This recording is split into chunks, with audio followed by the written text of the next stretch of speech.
A União das Casas Espíritas da Zona Norte apresenta O Espiritismo está no ar. Um programa que anuncia, esclarece e consola.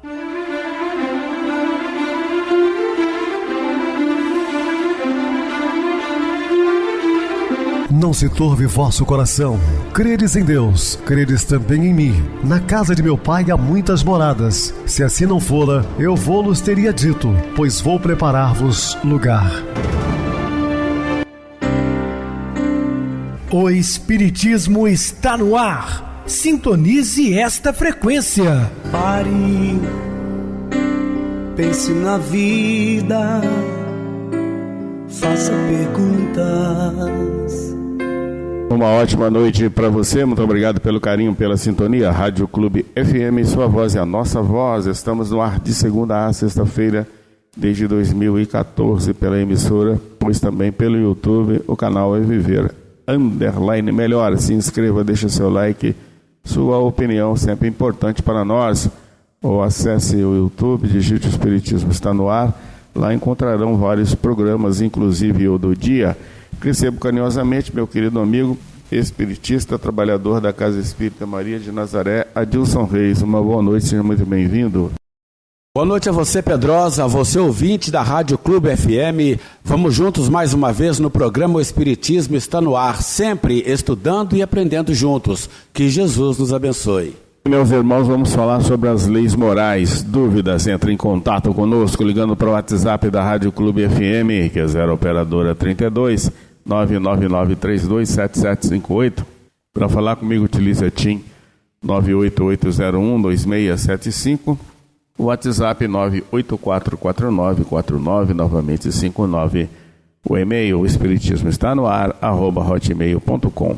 Interajam conosco, façam perguntas, tirem dúvidas, podem dar sugestões ao programa. Estamos à disposição dos ouvintes. Vamos agora para aquele momento muito especial, que é o nosso momento de oração. Sintonize esta frequência. O Espiritismo está no ar. Momento de oração. Toda prova, seja qual for, aparece na estrada a fim de elastecer-nos a força e aperfeiçoar-nos a experiência. Aprendamos, sobretudo, a decifrar os enigmas da existência na oficina do bem eterno. Serve e compreende, serve e suporta, serve e constrói, serve e beneficia. Tuas dificuldades, tuas bênçãos. Nelas e por elas encontrarás o estímulo necessário para que não te precipites nos despenhadeiros do orgulho e nem te encarceres nas armadilhas do marasmo, prosseguindo passo a passo, degrau a degrau, em tua jornada de burilamento e ascensão. Estamos apresentando O Espiritismo está no ar. E meus amados irmãos, estamos de volta com o assunto da noite, falando sobre as leis morais. Muitas vezes nós pensamos na recompensa financeira, né? Como se isso estivesse ligado ao nosso valor moral, aos valores. Mas ela pode ou não ser consequência, dependendo das circunstâncias e necessidades. Se no maior período da vida, para a maioria dos seres humanos, haverá a necessidade de um serviço remunerado, já que a nossa organização social ainda necessita do dinheiro, que esses serviços possam estar dentro das condições de trabalho mencionadas. Mas o conceito de trabalho é muito mais amplo e não deve ser visto apenas como estar numa fábrica, num escritório ou no exercício de uma atividade considerada profissional. Há trabalho espiritual em todos os campos religiosos. E a pior degeneração das religiões é ter estabelecido profissionalismo religioso. Porque graças ao bom Deus, a doutrina espírita está, pelo menos, livre disso. Porque todos nós trabalhamos gratuitamente, não temos nenhum tipo de remuneração. O que fizeram da religião, em muitos casos, uma profissão. O sujeito fala de Deus e recebe dinheiro. E aqueles que ouvem sobre Deus pagam dinheiro. Ora, meu Jesus, o que é isso? A remuneração por atividades espirituais. Paulo de Tarso foi o exemplo contrário dessa atitude, pois como tecelão exerceu seu apostolado sem jamais aceitar que a comunidade o sustentasse. E na doutrina espírita, Por enquanto, graças a Deus, ainda estamos guardando este preceito. E todo cuidado é pouco para que ele não seja banido do movimento espírita.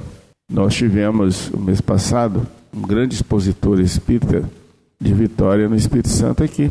E fomos cantar na abertura de 124 anos de aniversário do Centro Espírita União, Fé e Humildade, Poço Rico. E um jovem que adentrou agora ao nosso grupo de cantores e coral, ele inclusive tecladista, um grande profissional da música, oriundo de uma outra doutrina religiosa cristã, mas se interessou em cantar conosco. Depois ele me perguntou quanto que o orador espírita, palestrante, ganha, né, para fazer nossa palestra à distância, né, de um estado para o outro. Eu disse a ele, ganha bônus horas, né, porque financeiramente ele não ganha nada. Ah, mas como que o sujeito sai de um outro estado para vir aqui fazer 3 horas de seminário? Não, ele tem uma ajuda sim. As pessoas se reúnem, a instituição religiosa, né, que ele vai fazer a palestra, fazem lá uma vaquinha para pagar a passagem de ônibus dele. Ele certamente vai ficar hospedado na casa de um confrade, um amigo espírita que vai, mesmo sem conhecer, né, mas é da doutrina, vai ceder a casa para que ele passe esse final de semana. E depois ele retorna com a passagem paga exatamente pela instituição. É isso, ele não ganha dele um centavo. Não ganha nada para fazer isso, a não ser o bônus horas como eu citei. Ele ficou impressionado, mas como pode? E a pessoa tem esse prazer de vir falar, sim, mas nós trabalhamos para Jesus. Isso não tem dinheiro que pague, isso é uma obrigação nossa. Pratique o altruísmo. Seja um profissional, ganhe o seu sustento com o suor do próprio rosto, como fala Paulo de Tarso, e diga a sua vida gratuita às obras divinas. Não é?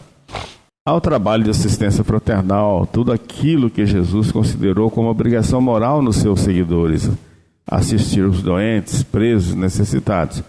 Trabalho doméstico que deve ser compartilhado por todos os membros da família, principalmente numa estrutura em que os homens e mulheres trabalham fora.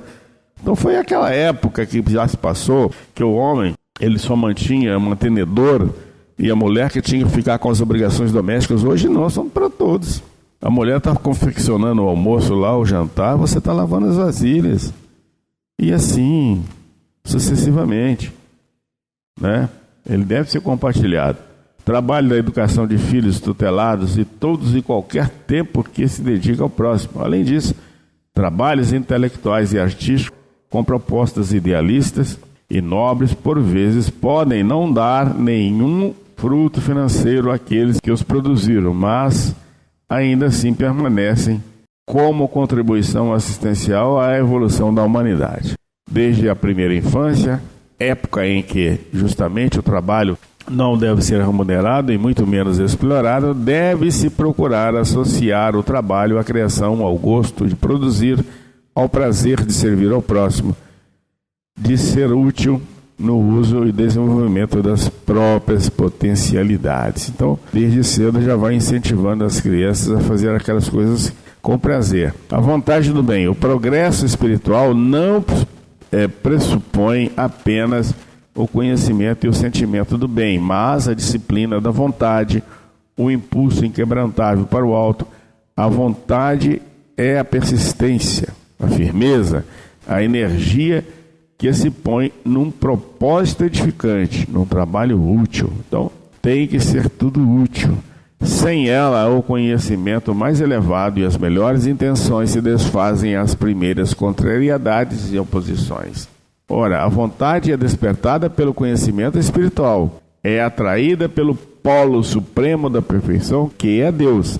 É alimentada pelo amor tanto a Deus como ao próximo. Porque quando somos movidos verdadeiramente por amor, o sentimento de dedicação ao outro e a comunhão com Deus nos fazem vencer toda a resistência interna e externa à prática do bem. Quão importante fazer tudo isso, não é, meus irmãos? Enfim, fortificada pelo trabalho, pois quanto nas mínimas ações perseveramos na execução, até o final vamos aprendendo a dominar a vontade. Temos que ter disciplina, disciplina, disciplina. Todos temos, ao mesmo tempo, as leis divinas depositadas e dormentes em nossa consciência, estão aqui em estado latente, né? E as tendências negativas trazidas do passado. Então nós temos vícios e algumas virtudes conquistadas, né? A educação moral deve se preocupar muito mais em tocar essa divindade, em fazer as leis morais ativas, cutucando-as e acordando-as, do que em reprimir as más tendências. Que as leis morais brotem do coração e se fortaleçam pela razão, despertando o anseio e o gosto pelo bem. O segundo passo é fortalecer a vontade para que o indivíduo tenha as forças de permanecer no bom caminho e lutar contra os obstáculos internos e externos que ele opõe. Então a educação deve chamar a atenção do indivíduo para suas fraquezas, problemas, pode mesmo ajudá-lo a combatê-los, mas a luta interna lhe pertence, cada qual é soberano dentro de si. Então pensemos nisso. Para despertar o bem em qualquer processo educativo, é preciso renunciar à violência de qualquer espécie, pois a humilhação da dignidade desperta revolta ou mergulha o ser na apatia. Aliás, os meios devem ser coerentes com os fins. Como despertar amor com violência, justiça com desrespeito, liberdade com opressão? Desde a primeira infância, é necessário repelir tapas e castigos. Não se deve tentar condicionar a obediência na base do medo da dor ou da humilhação moral. Isso é domesticação e não educação. Trata-se, aliás, de uma postura que produz sentimentos e reações contrárias à amoralidade, à hipocrisia, à raiva, à perda da autoestima. Para acordar valores positivos, só podem se usar meios positivos. O contágio moral, tanto virtudes como defeitos, tanto o mal quanto o bem, se transmitem principalmente pelo contágio, pela emanação fluídica, pela exemplificação. Por isso, ao tratarmos do educador na segunda parte do nosso estudo, demos tanta ênfase às suas qualidades morais, ao seu empenho de autoaperfeiçoamento.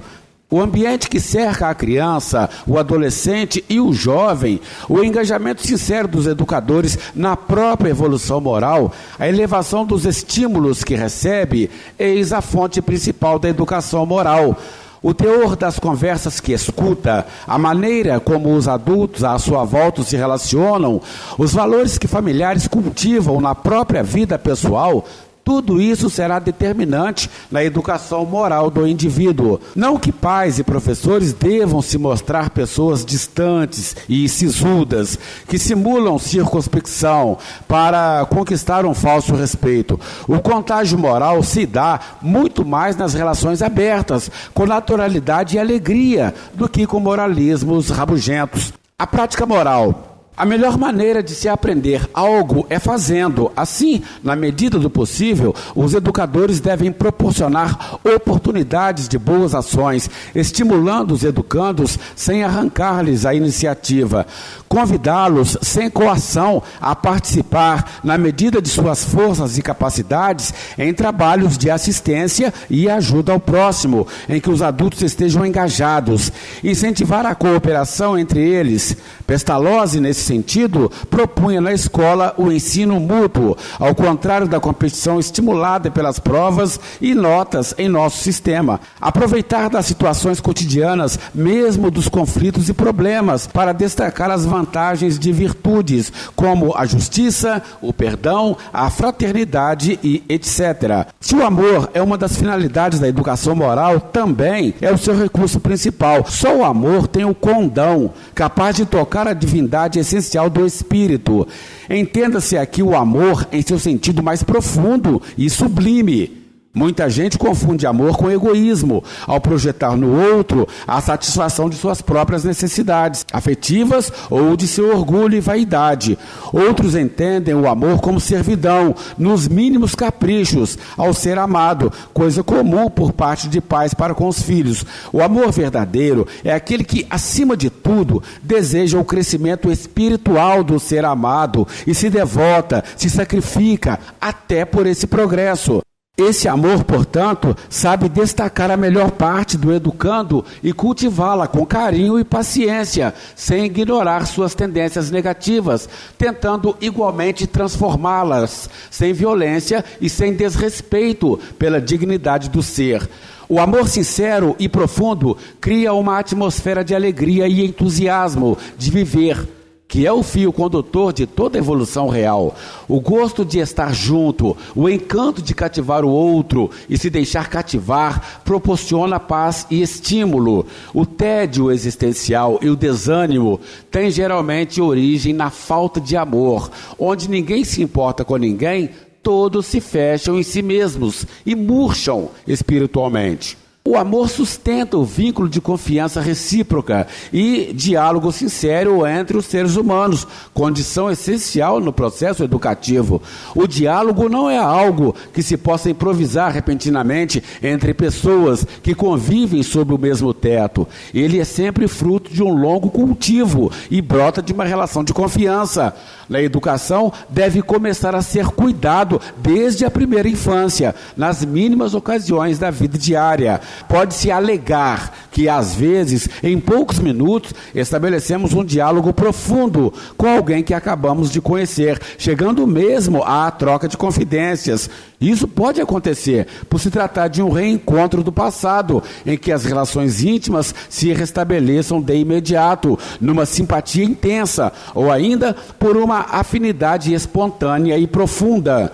Também ocorre a muitos de se sentirem mais à vontade ao falar com um estranho do que com algum familiar. Isso pode revelar uma grande falta de diálogo e confiança dentro da família. Muitos pensam que essa é uma condição natural e que não se pode mesmo tratar certos assuntos ou dialogar em profundidade com familiares ou pessoas muito próximas. Eis, aliás, porque hoje os consultórios psicológicos têm sempre clientes. Ao invés, ao nosso ver, é muito mais contrário à natureza pagar uma consulta para se ter um diálogo, para ser ouvido e ajudado, do que possuir um vínculo de confiança e intimidade dentro da família, ou mesmo com um amigo que revele bom senso e elevação moral. A condição básica para o diálogo é a compreensão derivada do amor. A intolerância e o autoritarismo no extremo e a indiferença no outro lhe são as maiores barreiras. Quando tememos punições, ironias, acusações, explosões de raiva, gritarias, ou quando sabemos que a resposta será a frieza e o tanto faz, evitamos qualquer relação profunda, porque já sabemos de antemão que não haverá diálogo, mas monólogo. O autoritário nos impingirá o seu monólogo e, diante do indiferente, faremos nós um monólogo. Ao contrário, quando sabemos de alguém que se preocupa conosco, com equilíbrio, que nos aceita e nos ama em qualquer circunstância, a confiança será natural. Entretanto, compreensão e amor não significam aprovação permanente. O verdadeiro diálogo se baseia na aceitação do outro, mas não na condescendência comprometedora, com vícios, erros e desvios morais. Quem apoia indiscriminadamente qualquer atitude não está agindo pedagogicamente, mas facilitando a queda alheia e eximindo-se de suas responsabilidades morais. É certo que ninguém é dono absoluto da verdade, mas num diálogo construtivo pode haver ocasiões em que alguém tenha de dizer certas verdades, embora sempre dosadas com amor e compreensão. Às vezes, então, não é o autoritarismo que pode orientar que afasta quem precisa ser orientado, mas a vontade deste de ser sempre aplaudido e a sua resistência melindrada a qualquer tipo de conselho. Este é outro motivo para o sucesso de muitos psicólogos hoje em dia.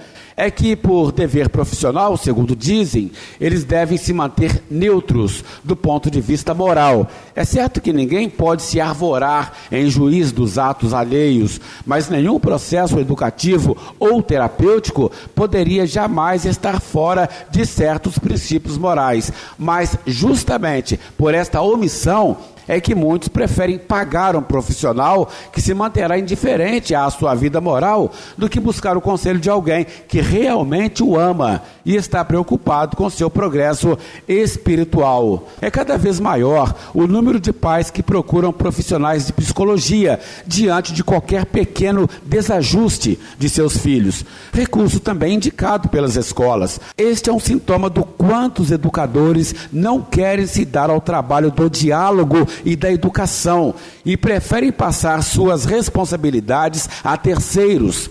Demonstra também o quanto não estão todos desorientados para a sagrada tarefa pedagógica.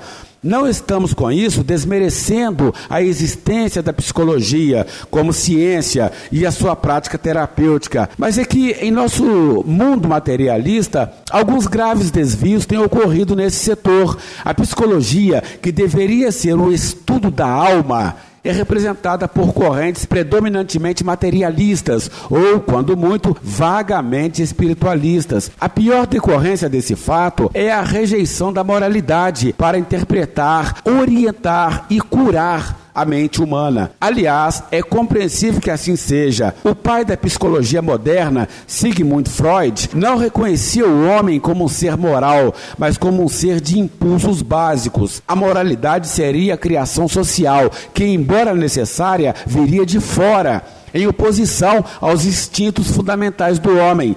Desde então, nas diversas correntes que o sucederam, a concepção do homem variou, algumas enfatizando esse ou aquele impulso básico, o sexo, a agressividade, o instinto de domínio, etc. Outras procurando maior globalidade da interpretação do ser, como nas correntes junguiana e gestáltica, mas nenhuma delas recuperou a antiga e verdadeira noção filosófica e religiosa da moralidade intrínseca do homem.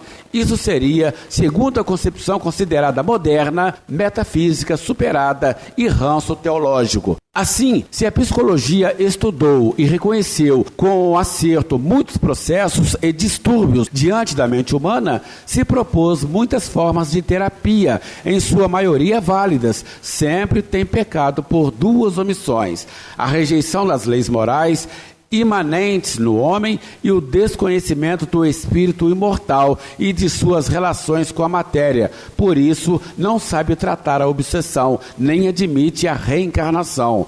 Só agora começam a surgir os terapeutas de vidas passadas, e isso sem mencionar a psiquiatria, que comete os mesmos erros, com o agravante de prescrever remédios fortíssimos, que em caso de obsessão e mediunidade, deixam o indivíduo ainda mais à mercê da atuação dos espíritos obsessores, além de prejudicarem para sempre a saúde do paciente. Ora, nas escolas, na família, na pedagogia em geral e mesmo na vida pessoal dos adultos, a psicologia tem substituído justamente o que deveria caber à educação moral. Ao tomar conta da educação, ela vê a criança como um ser em desenvolvimento. Procura identificar se esse desenvolvimento está dentro dos padrões biológicos e psíquicos considerados normais. Se não estiver, busca as causas ambientais, familiares ou sociais que estejam atrapalhando esse processo.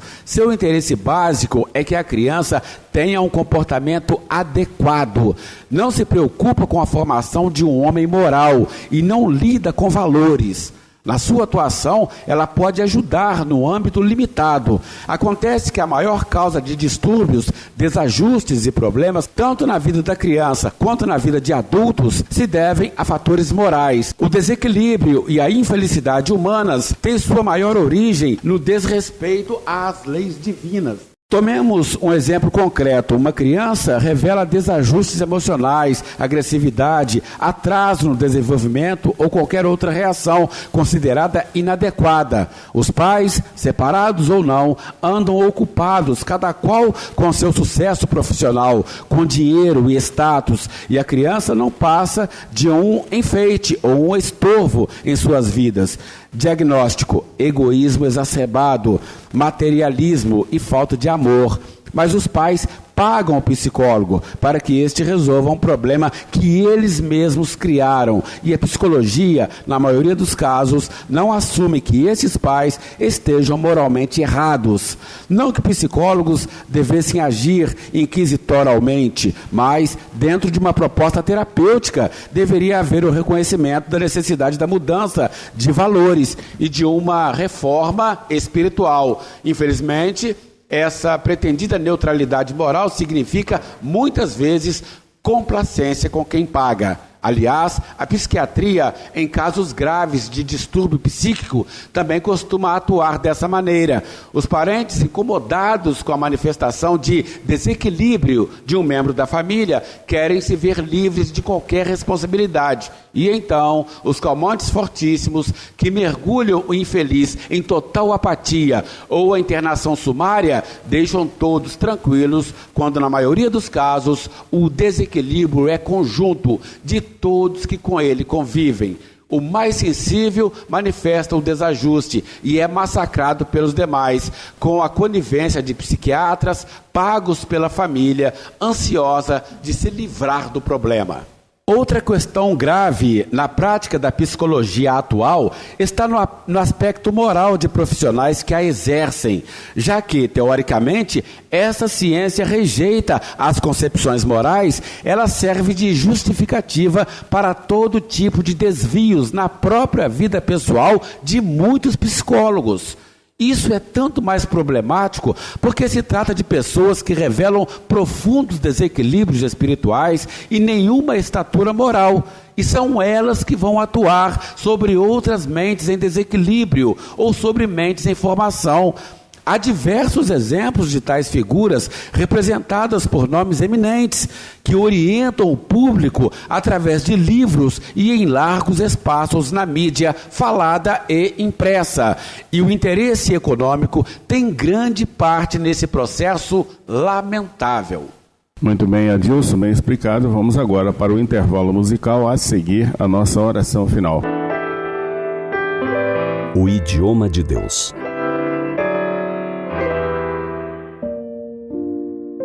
Somos sementes de luz, ricas de promessas, preparadas para desenvolver e florescer. Trazemos em nós riquezas abundantes, verdadeiros tesouros espirituais adormecidos à espera do despertamento. Cabe a cada um determinar a época de brotar, de se tornar flor perfumada em um jardim ou árvore frondosa no horto da vida. Renascemos para alçarmos alguns degraus rumo à perfeição, atendendo ao convite do mestre Galileu. Sede perfeitos. Quando olhamos para anos passados, nos surpreendemos como somos diferentes hoje, como amadurecemos, como nos despojamos de muitas ideias tolas. A própria vida rega as sementes dentro de nós. Nossa capacidade de sabedoria cresce naturalmente no decorrer de nossas vidas. Envolve uma mudança em nossa natureza básica, um aprofundamento de nossa capacidade de compaixão, de benevolência, de perdão, de não ferir e de servir. A vida é prodigiosa e paciente mestra. Não se cansa de repetir as lições, se não as aprendemos de primeira, segunda ou terceira vez. Os anos são sábios instrutores. As experiências, professores de perfeita didática. Foi assim que Raquel, que conheceu seu avô como um homem velho, costumava falar a seu respeito. Dizia que possivelmente, se o tivesse conhecido jovem, não o teria amado tanto. Quando ela nasceu, ele já fora lapidado pela vida e alterara em muito a sua maneira de pensar e de agir. Ele fora um rabino judeu ortodoxo, respeitado em sua congregação na Rússia.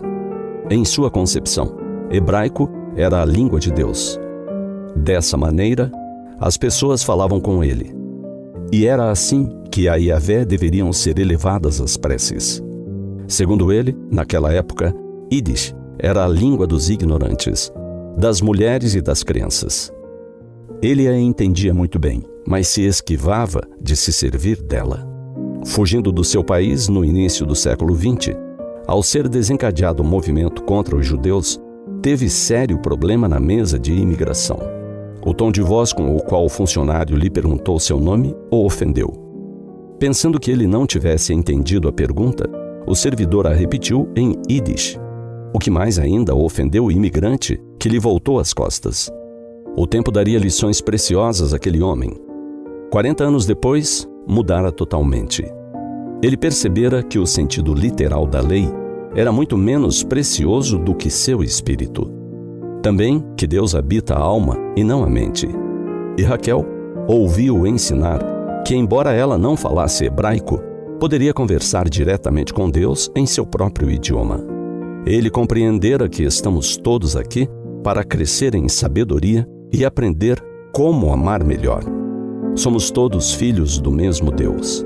Ele acolhe as preces em qualquer idioma, em palavras pronunciadas ou somente elaboradas na mente, porque a capacidade de falar se diluiu no tempo, ou porque, onde esteja a criatura, não lhe seja permitido pronunciar-lhe o nome.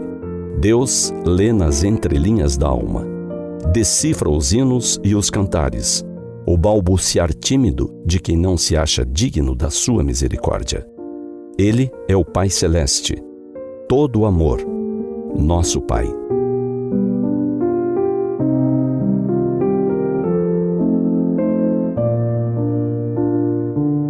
Sintonize esta frequência. O Espiritismo está no ar. Momento de oração. Senhor Jesus, Mestre Divino, agradecidos estamos pela oportunidade que nos deste de trabalhar em seu nome, em favor do bem, divulgando sua sábia doutrina. Consolamos corações, principalmente os nossos, atrás dos microfones.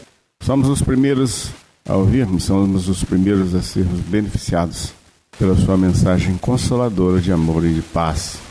Em seu nome, Senhor, dessa pleia de espíritos superiores que nos assistem, rogamos a Ti mais uma vez a paz para nós, para o Brasil e o mundo. Que assim seja. Meu querido irmão Adilson, suas despedidas. Mais uma vez, Pedrosa, muito obrigado pela minha participação, pela oportunidade de participar do programa com você. Estaremos sempre dispostos a outras oportunidades, assim Jesus nos permitindo. Obrigado a todos pela companhia, tenham todos uma boa noite, muita paz, que Jesus nos abençoe. Boa noite para você, Adilson, muito obrigado pelo apoio aqui no programa. Boa noite também a todos os amados irmãos ouvintes do YouTube, internautas do Brasil e do exterior, nossos irmãos da Zona Norte e de Juiz de Fora que nos acompanham com a rádio local 87,9 Rádio Clube FM. Continuem ligados, ouvindo a nossa próxima atração, o programa Batidão com o DJ Tico, a seguir na voz de Ailton Moreno, no Encontro Central. Boa noite a todos e até amanhã, se Deus quiser.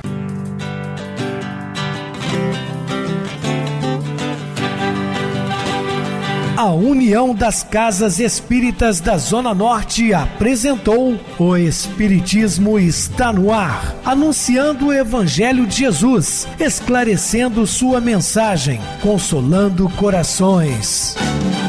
Olhe pro céu e descubra imagens de luz. Se tem Jesus, o amor todo que Deus te deu. Pense no bem, no melhor em que pode fazer. Seja o que for, também vai receber.